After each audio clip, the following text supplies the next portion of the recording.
for those of you who know London, you will realise that the River Thames does not go at right angles, and that lovely geometric map of the Underground is not a true representation. And I tend to tell people that regulatory guidelines are a bit like that modern map of the London Underground. They don't actually represent the real world. And there's always more than one way to get where you want to go. And just because someone tells you to go in a certain route doesn't necessarily mean that is the right route for you. So basically my mantra has always been that rigorously following regulatory guidelines is the last refuge of those who don't know how to develop medicines.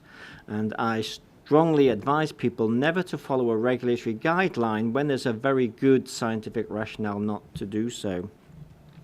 Now, I spend a lot of my time writing guidelines, as Jan Willem pointed out, and we do have a bit of a problem when we're writing guidelines, because on the one hand, you have the big pharmas, you've got the Glaxos, you've got the AstraZenecas, they know everything. They do not want a regulator telling them what to do.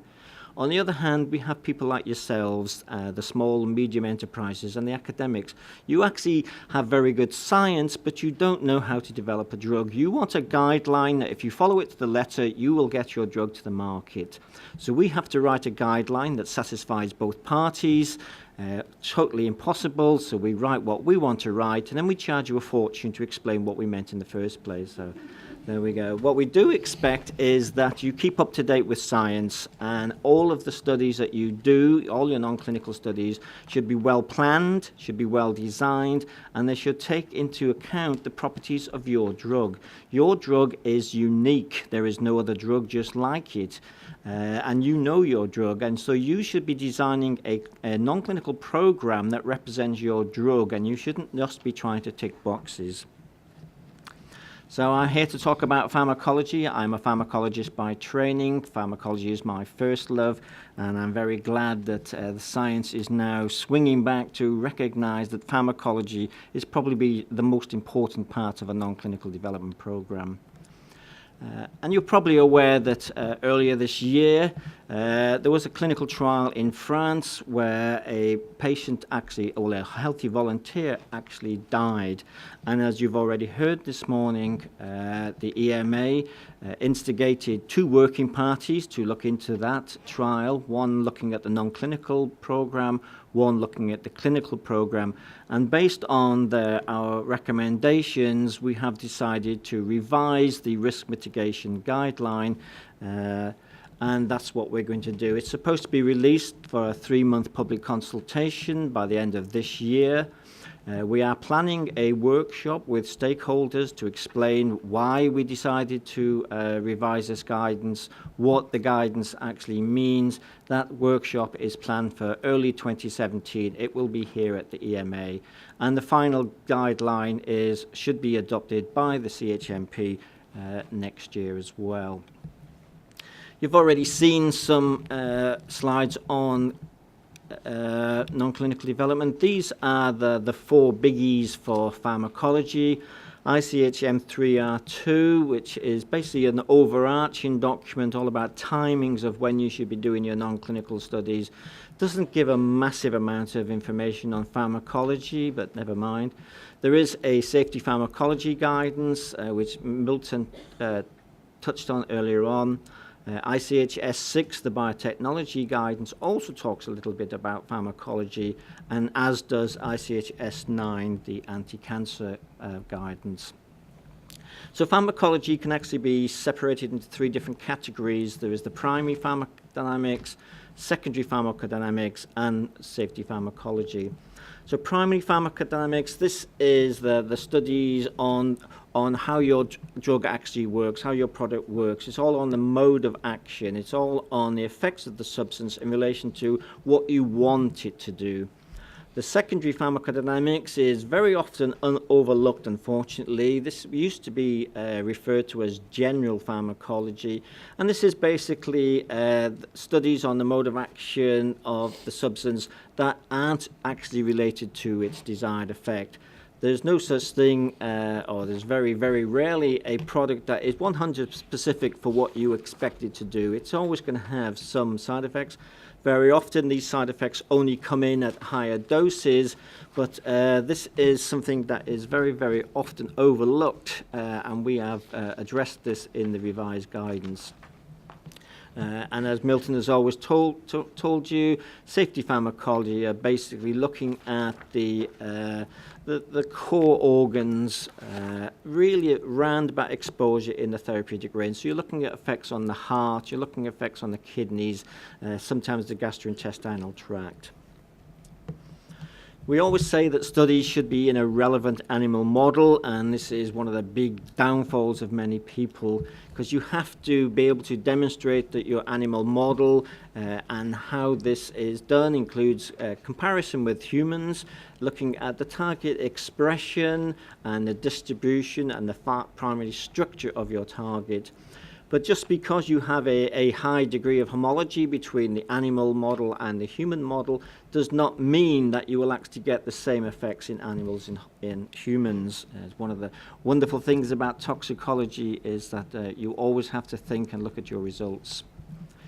So you should address the mode of action of your drug, and you have to provide knowledge to us on the interactions of your drug with the intended target, and also with related targets. And again, this is something that is often overlooked. People concentrate on the intended target. They don't look for any off-target or related targets.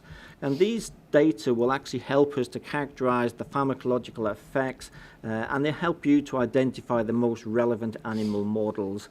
And all this information should be documented and critically evaluated and presented in your dossiers.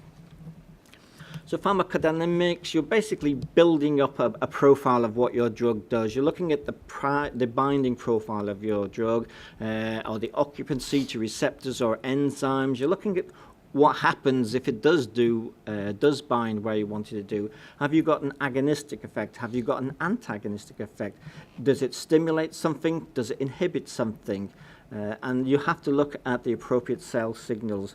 Is it a reversible effect? Is it an irreversible effect? How long does the effect last? Again, that is something that is very often overlooked, the duration of effect. And coupled with that, and coupled with irreversibility, is the physiological turnover of the target. If your product binds completely to a receptor, then obviously that receptor is not going to be able to open to anything else until new new receptors have actually been generated. So we look at the functionality of all these things, and we look at functional domains in animals for the biologicals. Again, the Fc receptor system for monoclonal antibodies is extremely important. So we have a lot of people who try to develop animal models of diseases, and these are thought to be models that are similar to the human disease to provide further insight into the pharmacology or the pharmacokinetics.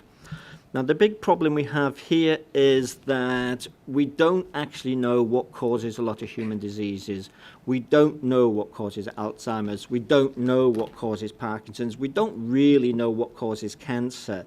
And so very often when you're designing these models, all you're doing is you're mimicking the symptoms. So you will generate a model that has the same symptoms as a human disease. The big problem here is, of course, that you have designed that model yourself, therefore you know how to cure that model. And the number of people who come in with fantastic models of diseases that they cure, take them into clinical trials and find it doesn't work is quite staggering. So be very, very careful your animal models of these, because it's still a model. But we do accept that in some cases the animal model of disease is actually better than doing a study in healthy animals. And so it is an acceptable alternative, but there are always those caveats that, just because you can cure a disease in the animal doesn't mean it's going to cure the disease in humans. And just because you can cure animals doesn't mean you're going to get a license. So you have to be a little bit careful here. But we always like to see a very good scientific justification of why you're using these animals and how you think it is helping your case. So We always say that non-clinical studies in a non-relevant species can give rise to misinterpretation, and we discourage them. So you will very often, if you use the wrong animal model or the wrong species, you might have an overinflated estimation of the safety, or you might actually have findings that you can't interpret yourself. So we do like to look at in vitro systems, and there is a big thrust these days, and as Jan Willem pointed out, I do an awful lot of work with the UK's National Centre for 3Rs, and we have a programme ongoing there looking at the utility of human tissue assays, and these assays are being used much more now, and in the new risk mitigation guidance, again, it points out that the fact that these studies in human tissues and human cell systems are actually coming forward now and should be looked at.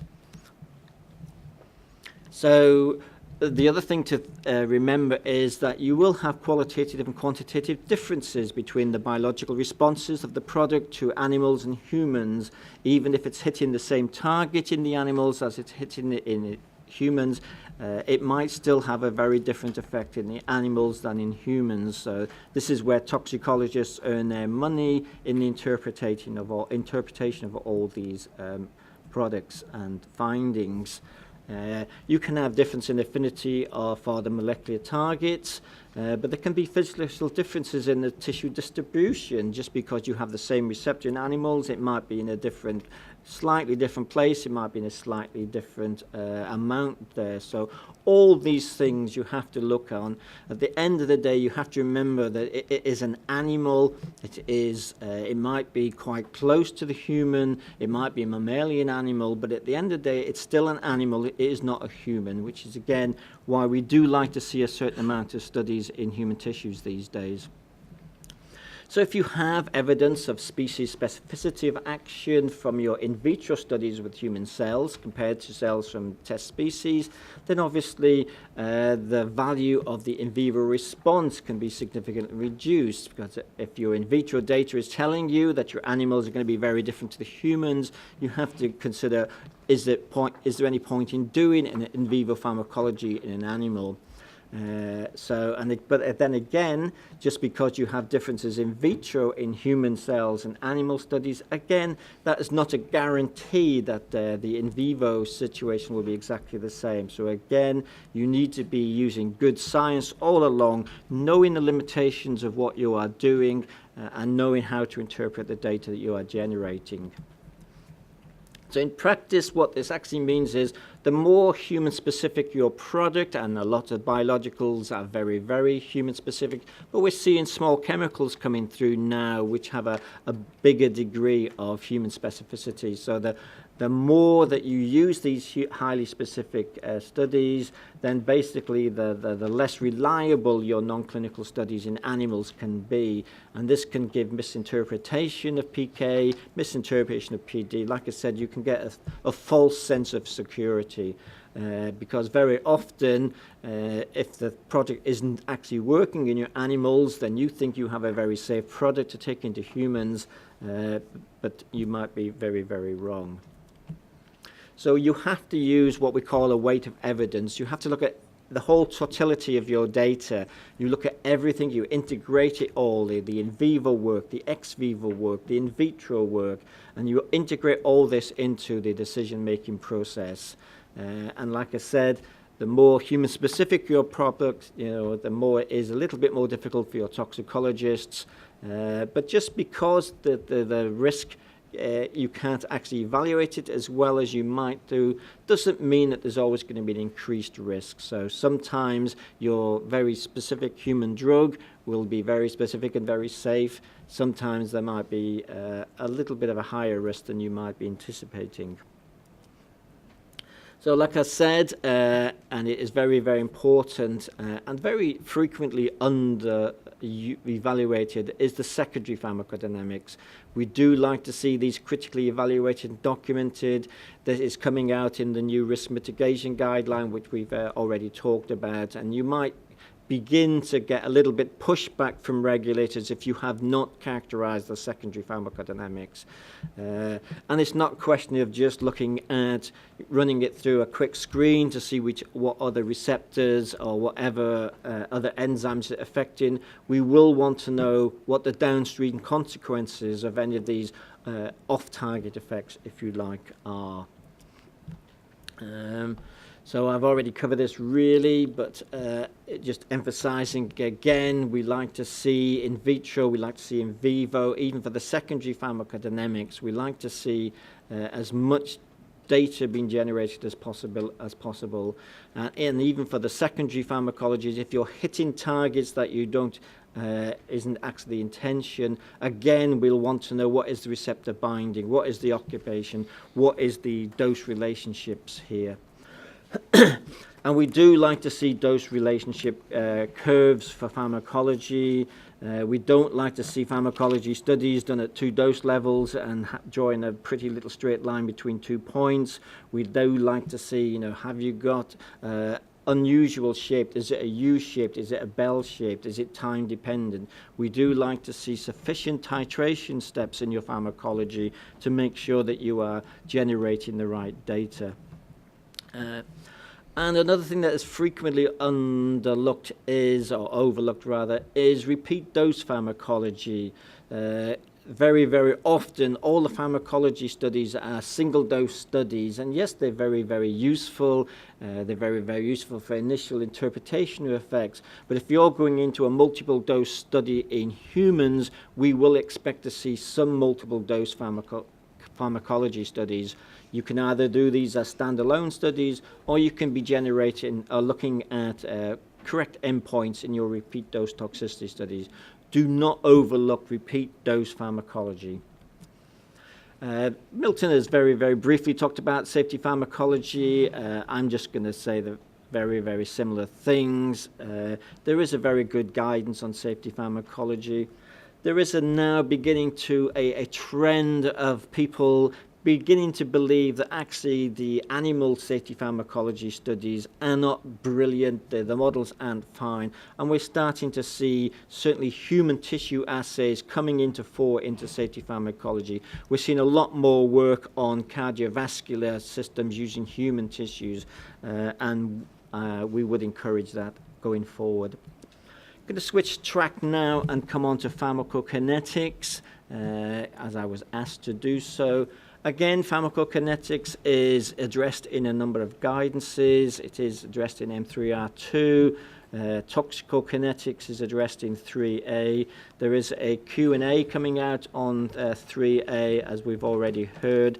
That is looking at what we call microsampling. The Q&A is specific to microsampling. Our friends across the Atlantic have a few other guidances which talk very in depth on pharmacokinetics. Safety testing of drug metabolites is in there, as is their guidance for initial doses in clinical trials. I am not going to give you a lecture on pharmacokinetics. This is just a quick graph showing you the standard things that we look at. We obviously want to see Cmax. We do like to see Cmin. And you can see the sort of normal graphs that we tend to see for pharmacokinetics. So pharmacokinetics and toxicokinetics, we like to see it in all the species that you've used in your non-clinical safety studies, and they should adequately support interpretation of data from the in vivo pharmacodynamic models as well. So we're seeing a lot more people now putting pharmacokinetic endpoints into their pharmacology studies. It is very common to see pharmacokinetics built into safety pharmacology, because it means that we can not just see an effect, we can actually get an exposure, and so we will have an idea of what's going to happen in the humans. One thing people are very, very often overlooking over the past few years is we do like to see a summary of your analytical assays. Unless we know just how reliable your assays are, we can't actually interpret the data as well as we would like to do. So again, you'll be seeing pushback from regulators frequently now asking for this, just a brief summary of what your analytical assays were and their limits of quantification.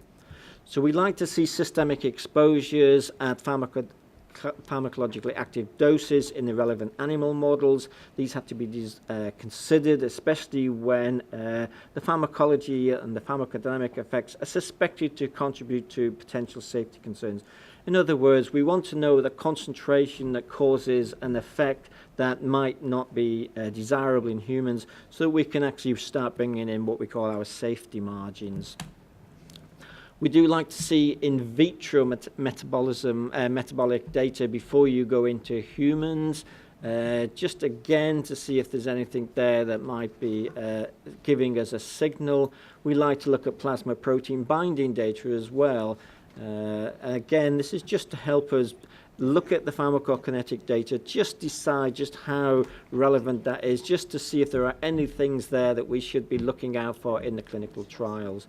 And then as you go forward in your clinical development, you'll be developing, generating much more data on pharmacokinetics. We want to look at the absorption, the distribution, the metabolism, the excretion. We like to look at the drug interactions. We want to look at all the transporters. But all these tend to be further down in clinical development, really when you're starting to get into phase 3. So again, touching on how you resolve your problem areas, and it is always scientific advice. Regulators are here to listen to you. Regulators are here to help you, and we will do our best. Because risk comes from not knowing what you're doing, and so that is why we are more than happy now to give you all the help we can.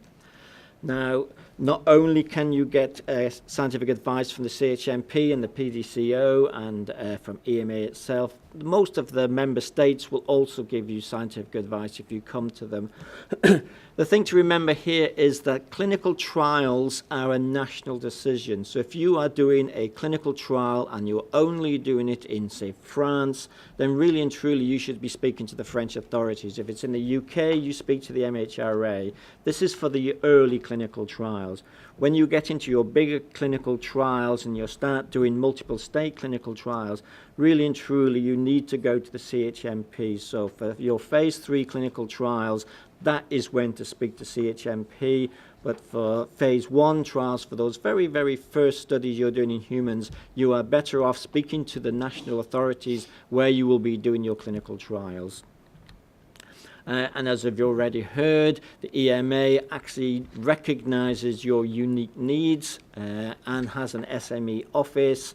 The MHRA has a similar office called the Innovations Office. And so, again, the unique requirements of people like yourselves have been recognized by the regulators. We do realize that you probably don't have internally the expertise that you really need to drive your products forward, and so that is why you are able to get a lot of advice whenever you want it. So that is my last slide, and now believe we're popping into the questions and discussions, so I will just push through these very quickly. Thank you very much.